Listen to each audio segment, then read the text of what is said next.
Pollution, नाकिस और chemical amaze चीज़ों के बकसरत इस्तेमाल से स्किन के मसाइल में बहुत तेज़ी से इजाफा हो रहा है। ख़ुसूसन यंग लड़के और लड़कियों को कील और मुहासों की वजह से बहुत परेशानी रहती है। इससे बचाव के लिए एक हर्बल नुस्खा बता रहा हूँ।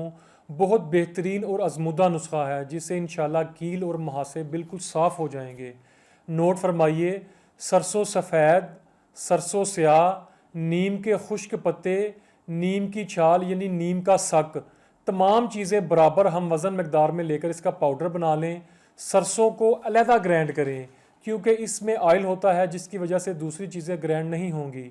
सबको ग्राइंड होने के बाद मिक्स कर लें और 1 टीस्पून दही के साथ पेस्ट बनाएं और मुहासों पर लगाएं। कम से कम 1 घंटा तक लगाएं। इसके बाद फेस को वॉश करें। बड़ा ज़बरदस्त, बाकमाल और आजमुदा नुस्खा है, ज़रूर ट्राई कीजिए। मुहासे इंशाल्लाह बिल्कुल साफ़ हो जाएंगे। इसी के साथ मुझे इजाज़त दीजिए। अल्लाह हाफिज़।